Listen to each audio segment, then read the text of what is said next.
This video covers concepts dealing with objects and classes. You are capable of solving many programming problems using selections, loops, methods, and arrays. However, these Java features are not sufficient for developing graphical user interfaces and large-scale software systems.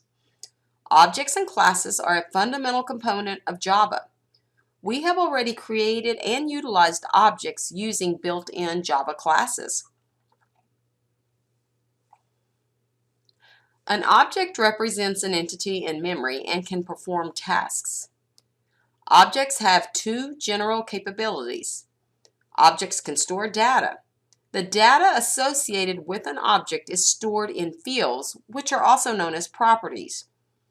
Objects can perform operations. The operations that an object can perform are defined by methods. An object's operations are also known as the object's behavior. You have already created and used the following objects: scanner objects for reading input, random objects for generating random numbers, and string objects for dealing with strings. When a program needs the services of a particular type of object, it creates that object in memory and is then able to call the object's methods as necessary. Looking at the example, a scanner object is created and referenced by the variable scnr. In the second statement, the nextInt method, which is defined in the scanner class, is called to retrieve a number from input. Classes are where objects come from. A class is a construct that defines a particular type of object.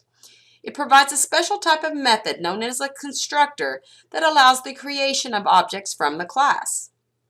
The class specifies the data that an object can hold, which is the object's fields, and the actions that an object can perform, which is the object's methods. A class can be thought of as a blueprint that can be used to create an object of a particular type. When a program is running, it can use the class to create as many objects of a specific type as needed. This is known as instantiation. Each object that is created from a class is called an instance of the class. In this example, a new scanner object is created and referenced by the scanner reference variable, scnr variable. The methods defined in the scanner class can be called by the scnr reference variable, followed by the dot operator, followed by the method name. In this example, a new random object is created and referenced by the rand reference variable.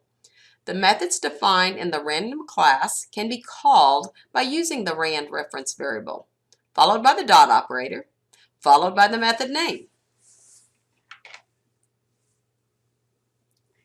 In this example, a new string object is created and referenced by the str reference variable.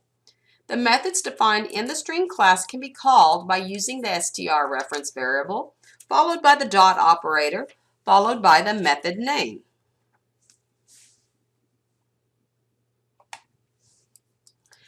The Java Application Programming Interface, API, provides many classes. Up to this point, all the objects we have created utilize classes provided by the API. For example, we've used scanner, random, string, and array. A circle class will need a radius field to hold the radius of a circle. A circle class will need the following methods. Circle. This method will serve as a constructor and allow instantiation of circle objects of varying size. setRadius. This method will store a value in the object's radius field. getPerimeter. This method will return the perimeter of the circle calculated as 2 times pi times radius. getArea. This method will return the perimeter of the circle calculated as 2 times pi times radius. The Universal Modeling Language, UML, is a language for software design that uses different types of diagrams to visualize the structure and behavior of programs. A structural diagram visualizes static elements of software, such as the variables and methods used in the class. A UML diagram is a structural diagram that can be used to visually model the classes of a computer program, including variables and member methods. The class name is listed at the top. Data fields are listed in their own section, and in the third section, constructors and methods are listed. UML notation for objects includes the object name and class at the top, and the data fields and their values at the bottom. The above code is a partial definition of the class circle. The class name must match the file name. In this example, the file name is circle.java. The data field is named radius and is private to the class. This means that the field cannot be accessed from outside the class itself. An access specifier is a Java keyword that indicates how a field or method can be accessed. Public. When the public access specifier is applied to a class member, the member can be accessed by code inside or outside the class. When the private access specifier is applied to a class member, the member cannot be accessed by code outside the class. The member can be accessed only by methods that are members of the same class. Classes can have special methods called constructors. Constructors can be overloaded, meaning there can be more than one constructor in a class. A constructor method is automatically called when an object is created. Constructors typically initialize instance fields and perform other object initialization tasks. Constructors have a few special properties that are different from normal methods. Constructors have the same name as the class. Constructors do not have a return type, not even void. Constructors may not return any values. Constructors typically have the public modifier. Here you see a partial class file in a UML diagram. The class file includes two constructors for circle objects. The first constructor does not accept any arguments and sets the radius data field to 1.0. The second constructor accepts an argument as the radius so that a circle with a specified radius can be created. Notice in the class file and in the UML diagram that constructors do not have a return type. When an object is instantiated or created, its constructor is always called. When a constructor is not provided in the class file, Java provides one when the class is compiled. This is known as a default constructor. If the object has numeric fields, they are set to 0. If the object has Boolean fields, they are set to false. If the object has reference fields, they are set to the special value null. The default constructor includes no parameters and is used to initialize an object to a default configuration. A default constructor is not provided by Java if a constructor is included in the class. A constructor that does not accept arguments is known as a No-Arg constructor. The default constructor is a No-Arg constructor. A programmer can write a No-Arg constructor. The included circle class defines a No-Arg constructor. It creates a circle with a radius of 1.0. The methods that retrieve and get the data of fields are called accessors or getters, and the methods that modify or set the data fields are called mutators or setters. Because of the concept of data hiding, fields in a class are private. Each field that the programmer wishes to be viewed by other classes needs an accessor. Each field the programmer wishes to be modified by another class needs a mutator. The setRadius method sets the private data field radius to the value passed into the method through the newRadius parameter. Methods defined with the public access specifier can be accessed outside the class. The static modifier is purposely left off because this method is designed to work with a specific instance of the class.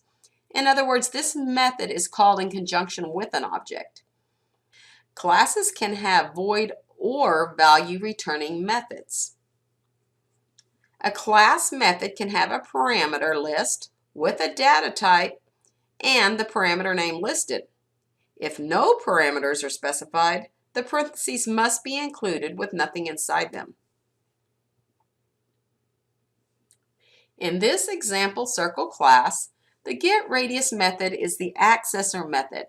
It allows access to the privately defined data field radius. The setRadius method is the mutator method. It allows the privately defined data field to be modified. When a circle object is created, the constructor defined in the class file is used to instantiate the object. In this example, the No-Arg constructor is called to create the object. The circle1 object reference variable references the newly created circle object with a radius of 1.0. This example modifies the radius of the previously created circle object. The setRadius method is called by using circle1.setRadius open paren 5.2 close paren semicolon. Here we are calling the setRadius method with an instance of the class and passing in an argument that is used to modify the private data field radius. Likewise, we can also call the getRadius method defined in the class file with an instance of the object. In this example, the circle1 object has a radius of 5.2, so the statement double rad equals circle1.getRadius open close paren semicolon accesses the privately defined field radius and assigns the value to the variable rad. Methods that perform calculations can also be included in class files. The method getPerimeter calculates the perimeter of a specific circle object using the radius of the circle object. In the same way, the method getArea calculates the area of a specific circle object using the radius of the circle object. The getRadius, getPerimeter, and getArea methods must be called with a specific instance of the class. In the included statements, the methods are called with the circle1 object. Therefore, the calculations are based on that specific circle's radius of 5.2. As you recall from the previous slides, getRadius returns the private data field radius, so rad is assigned at 5.2. The getPerimeter method calculates the perimeter and assigns the result of 32.67254 to the variable perimeter. The getArea method works in a similar manner. An object hides its internal private fields from code that is outside the class. This is known as encapsulation. Only the class's methods may directly access and make changes to the object's internal data. Code outside the class must use the class's public methods to operate on an object's private data fields. Data hiding is important because classes are typically used as components in large software systems with teams of programmers. Data hiding helps enforce the integrity of an object's internal data. Some data is the result of a calculation. Consider the area of a circle calculated as pi times radius. It would be impractical to use an area variable here. Data that requires the calculation of various factors has the potential to become stale. To avoid stale data, it is best to calculate the value of that data within a method rather than store it in a variable. The getArea method in the circle class dynamically calculates the area and returns it. So if the radius is changed, the area will be calculated based on the new radius. In UML diagrams, access modifiers are listed in front of the data fields and methods as a minus or plus sign. A minus sign notates that the field or method is defined as private, and the plus sign notates that it is defined as public. Data fields have data types. In UML diagrams, the field name comes first, followed by a colon, followed by the data type. Likewise, methods have data types. In UML diagrams, the method signature comes first, followed by a colon, followed by the data type. Constructors do not have return types. Therefore, in UML diagrams, there is no colon followed by a data type. Parameter lists for methods should be included after the method name and included in parentheses. The parameter name, followed by a colon, followed by the data type should appear in the parentheses. Remember that a constructor is a special type of method. UML diagrams can be converted to a class file. The structure of the class file can be compiled without the bodies for the methods. For methods that return values, be sure to include a dummy return statement. Once the class structure has been tested, the method bodies can be written and then the code tested. The layout of a class file can vary by employer or instructor. A common layout is fields listed first, methods listed second. Accessors and mutators are typically grouped. There are tools that can help in formatting layout to specific standards. Fields and methods that are declared as previously shown are called instance fields and instance methods. Objects created from a class each have their own copy of instance fields. Instance methods are methods that are not declared with the special keyword static. Instance fields and instance methods require an object to be created in order to be used.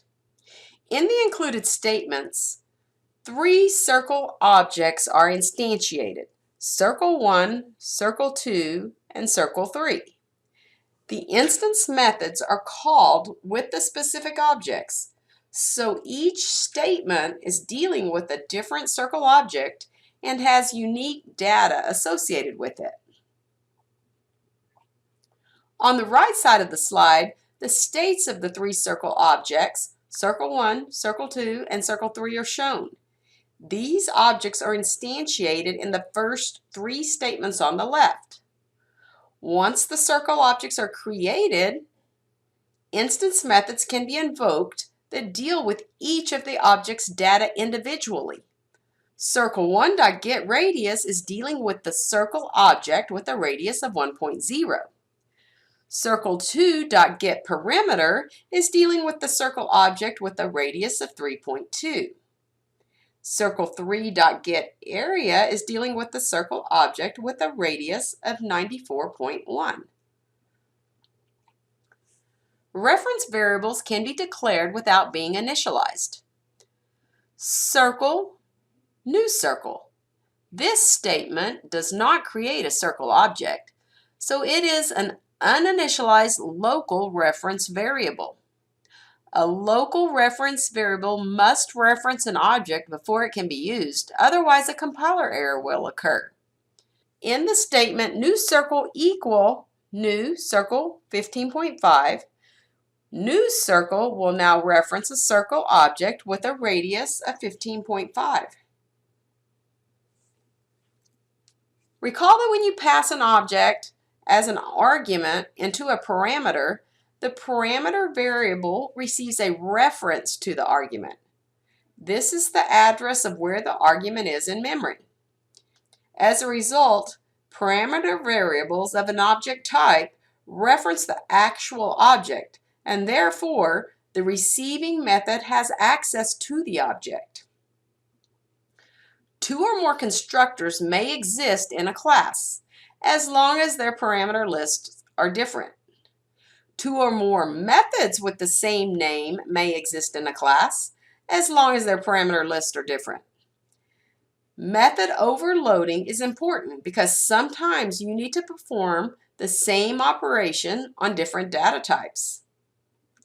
In this example, there are two methods, both named add. The first method has two integer parameters, and the second method has two string parameters. The method name in conjunction with the parameter list defines the method signature. Overloaded methods must differ in their method signature. The computer utilizes the method signature to determine which method to bind the method call to. This process is known as binding. Constructors can also be overloaded. In our circle class, we had two constructors defined, a No-Arg constructor and a constructor with a new radius parameter. The compiler binds the instantiation to the appropriate constructor. In this example, Circle 1 object is created using the No-Arg constructor, and the Circle 2 and Circle 3 objects are created using the constructor with the new radius parameter. Here we see a sample circle class file. It includes a No-Arg constructor and a constructor with a parameter which allows for the creation of an object with a specified radius. It includes a mutator method, setRadius, which allows for modification of the radius. It also includes an accessor method, getRadius, which returns the radius of the circle object. It also includes two instance methods, getPerimeter and getArea, that calculate and return the perimeter and area, respectively. Variables declared as instance variables in a class can be accessed by any instance method in the same class as the field. If an instance field is declared with the public access specifier, it can also be accessed by code outside the class, as long as the instance of the class exists. As discussed earlier, it is a good practice to make instance fields private and control access to the fields through public methods. This is known as encapsulation. Avoid returning references to private data elements. Returning references to private variables will allow any object that receives the reference to modify the variable. A parameter variable is in effect a local variable. Within a method, variable names must be unique. A method may have a local variable with the same name as an instance field. This is called shadowing. The local variable will hide the value of the instance field. Shadowing is discouraged, and local variable names should not be the same as instance field names. An object's member method is called using the syntax objectReference.method open close paren, but the compiler actually converts the method call with the object implicitly passed as a parameter. For example, your method and then open paren object reference variable, comma, and then the rest of your parameters. So within a member method, the implicitly passed object reference is accessible via the keyword this. Within a member or constructor, a class member can be accessed as this.classMember. The dot is the member access operator. The this reference can be used to overcome shadowing and allow a parameter to have the same name as an instance field. In the example code, the parameter variable has the same name as the private member variable radius. Therefore, this.radius refers to the private member variable radius, and radius by itself refers to the local parameter variable. The this keyword can also be used to invoke a different overloaded constructor.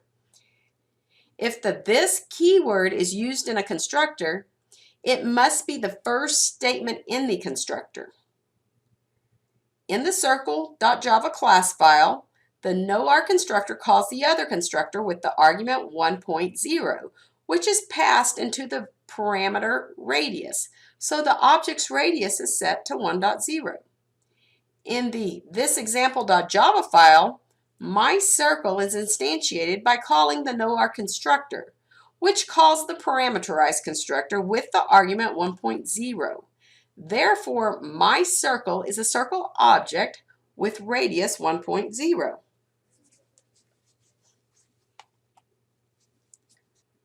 Classes in the Java API are organized into packages. Explicit and wildcard import statements can be used. Explicit imports identify a location of a specific class. For example, import java.util.scanner. Wildcard imports identify a package and imports all classes in that package. For example, import java.util.asterisks. Wildcard imports can import duplicate class names and cause ambiguous types. If two classes with the same name exist in two different packages, how does the compiler know which one to use? It is better to use explicit imports so this error can be prevented. The java.lang package is automatically made available to any Java class and does not have to be imported. Similar to an array list allows object storage. Unlike an array list object automatically expands when a new item is added and automatically shrinks when items are removed. To use an array list, you must import the following package. Import java.util.ArrayList. A sample array list capable of holding string objects can be declared and created with the statement ArrayList less than, then the string class name, then the greater than, then the object reference variable name, nameList, then equal sign new ArrayList, then less than, string, greater than, open close parent. So the word string written inside angle brackets less than greater than determine that the array list can hold string objects. If an object of some other data type is stored in this array list, an error will occur. An array list of any data type can be created by specifying the data type in the angled brackets. If we create an array list of strings in memory and reference it with namelist, then namelist.add with John passed in as an argument will add John to the list. The next add will add Emily after John, and the third add will add Anne after Emily. The namelist.size returns the number of elements in the array list. The namelist.get open paren 2 close paren returns the element at the specified index of 2. So in this example, Anne is at index 2 in the array list, so the string Anne is returned. The ArrayList class has a toString method that returns a string representing all of the items in the array list. It begins with a bracket, and the items are separated with a comma and a space. Namelist.remove open paren 1 close paren will remove the item at the specified index of 1. So in our example, Emily is at index 1, so her name is removed from the list. Remaining elements are shifted down one location. Namelist.add open paren 1 comma Todd close paren will insert at index 1 the string Todd. Namelist.set 1 comma Abe will replace the string at index 1 with Abe. Therefore, Todd is replaced with Abe. An array list has a capacity, which is the number of items an array list can hold without needing to increase in capacity. If a capacity is not specified when an array list is created, the default capacity is 10 items. To designate a capacity, use a parameterized constructor. This example creates an array list capable of storing 50 elements before having to increase its capacity. The diamond operator can be used for simpler array list declarations. When instantiating the array list object, The data type is inferred by the data type of the ArrayList object variable. Notice at the end the diamond operator is left empty. Assume that T is an ArrayList object type. Also assume that an array list of integer objects referenced by the variable groups is created and initialized with the given values.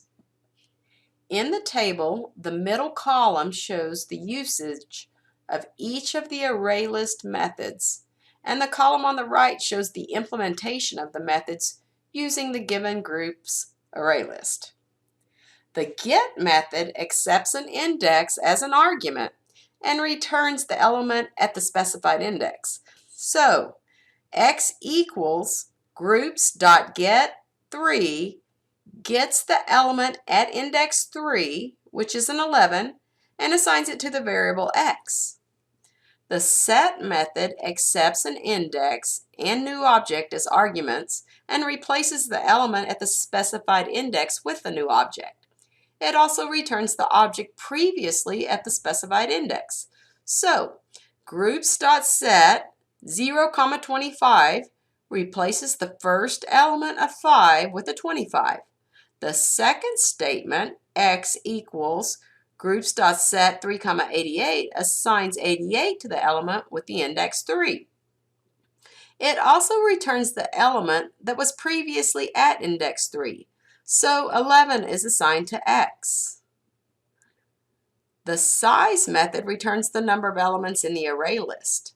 Since the group's array list has 5 elements in it, groups.size returns a 5, which will make the conditional expression evaluate to true.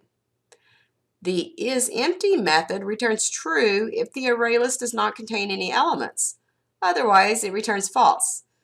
So since the group's array list has 5 elements in it, groups.isEmpty returns false.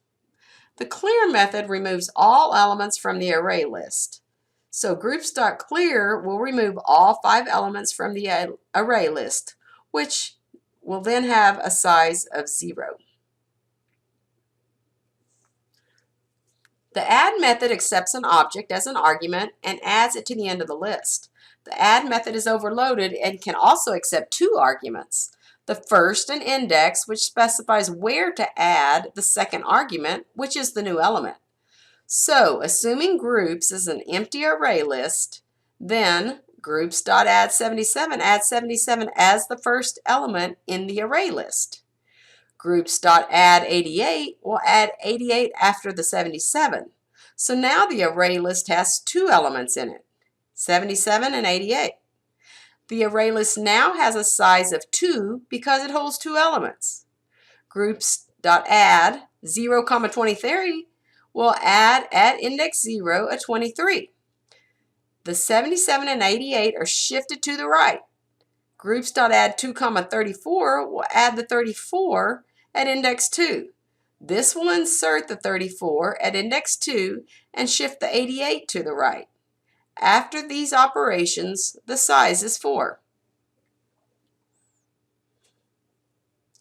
The remove method removes the first occurrence of an element, which refers to the same element as specified by the argument.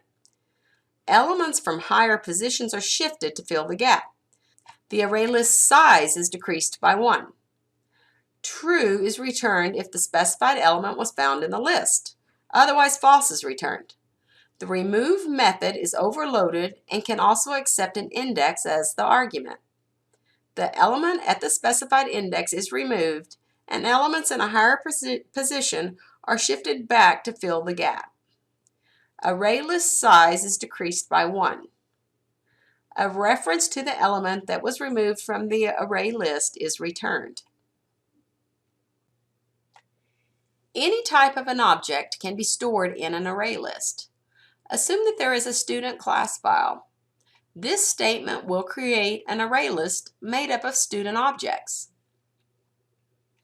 In the sample code, once the array list is created, student objects can be added to it. The first list.add creates a new student object and adds it to the array list. Likewise, 2 more student objects are added to the list. The loop then iterates through the array list. At each iteration of the loop, a student object is retrieved, and then the information about the student is output. Remember that class member methods are defined without the keyword static. This is because they are meant to work only with a specific instance of the object. Static fields and static methods do not belong to a single instance of a class. To invoke a static method or use a static field, the class name rather than the instance name is used. When the square root method in the math class is used, it does not need to be called with a specific object. Instead, the method name is preceded by the class name. So, math.sqrt calls the square root method defined statically in the math class. Class fields are declared using the static keyword between the access specifier and the field type. Static class fields are not specific to an instance of the object. Private static int instant count equals 0, for example.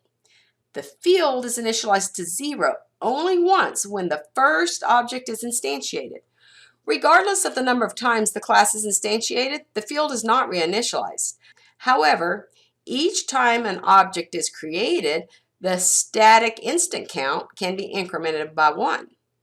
Static fields of the primitive data type are initialized to 0 even if no initialization is performed.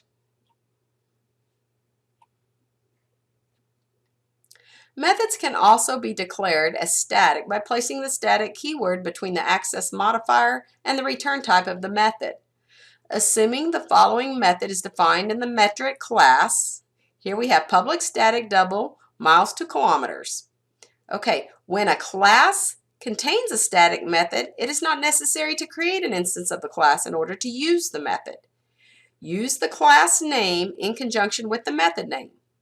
Metric.miles to kilometers calls the miles to kilometers method in the metric class that was defined with the static keyword. Static methods are convenient because they may be called at the class level. They are typically used to create utility classes such as the math class and the Java standard library. Static methods may not communicate with instance fields, only static fields. Objects can be passed to methods as arguments. Java passes all arguments by value. When an object is passed as an argument, the value of the reference variable is passed, which is an address or a reference to the object in memory. A copy of the object is not passed, just a reference to the object. When a method receives a reference variable as an argument, it is possible for the method to modify the contents of the object referenced by the variable. In the sample code, a reference to the Circle1 object is passed into the displayCircle method. Therefore, inside the method, the parameter C has access to the original Circle1 object. Methods are not limited to returning the primitive data types. Methods can return references to objects as well. Just as with passing arguments, a copy of the object is not returned, only its address. When defining a method with an object return type, the class name must be listed as the return type. The return statement must return an object of that type. In the sample method definition, the method is defined to return a student object, and the return statement instantiates and returns an object with a specified identifier. The getRecord method is called. Inside the getRecord method, a new student object is instantiated with a special identifier. A reference to that object is returned to the student reference variable. Java provides wrapper classes that are built-in reference types that augment the corresponding primitive types. Many of Java's built-in classes, such as Java's collection library, only work with objects, so wrapper classes are needed. For example, an array list only allows for lists of objects, not primitive data types. The table shows the wrapper class for the associated primitive data type. Using wrapper classes, a programmer can create an array list of objects that represent a primitive data type. A wrapper class variable can be used in an expression in the same manner as a primitive data type variable. A wrapper class object is immutable, meaning a programmer cannot change the object via methods or variable assignments after object creation.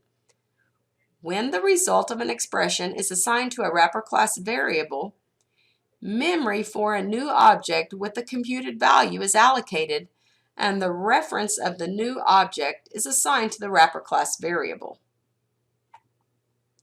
Rules for comparing wrapper class objects are shown in the table. When comparing two wrapper class object variables, do not use the equality and inequality operators. The references of the objects will be compared, not the value of the objects. When comparing a wrapper class object reference variable to a primitive data type variable or a literal value, the equality and inequality operators will actually compare the values. When comparing two object reference variables with relational operators, the values are actually compared and not the references. So relational operators work with object reference variables. Likewise, comparing an object reference variable to a primitive data type variable or a literal value compares the value of the object to the primitive value or the literal value. Therefore, relational operators work as intended. The equals and compare to methods can be used to compare wrapper class objects to other objects, primitive data types, or integer literals. The equals method returns true if both values are the same. Otherwise, it returns false. The compare to method returns 0 if both values are equal, a negative number if the object that it is called with is less than the argument value, or a positive number if the object that it is called with is greater than the argument value. Java allows statements that combine primitive and wrapper class variables by automatically converting between primitive types and wrapper classes. Auto-boxing is the automatic conversion of primitive types to the corresponding wrapper class. Unboxing is the automatic conversion of wrapper class objects to the corresponding primitive types. Wrapper classes provide methods for converting objects to primitive values. Typecasting is performed if necessary. If num2 is an integer object that holds a 6.7643, then num2.int value returns the primitive int 6. Notice the typecasting from double to int is performed. If num1 is an integer object that holds a 14, then num1.int value returns the primitive int 14. And num1.double value returns the primitive 14.0. If num3 is an integer object that holds 5.6 times 10 to the 12th, then num3.longValue returns the long int of 56 with 11 trailing zeros. Wrapper classes also feature methods that are useful to convert wrapper class objects to string objects. The static methods can be called from a program without creating an object. If num1 holds a wrapper class integer object with a value of 10, then num1.toString returns the string 10. Also, if num2 holds a wrapper class double object with a value of 3.14, then num2.toString returns the string 3.14. The static toString methods return the argument converted to a string. The argument can be a wrapper class object, variable, or literal value. There are wrapper class methods for converting from strings to primitive and wrapper class objects. The parseInt method accepts a string as an argument and converts it to a primitive int value. The valueOf method converts a string to a wrapper class object with the corresponding value.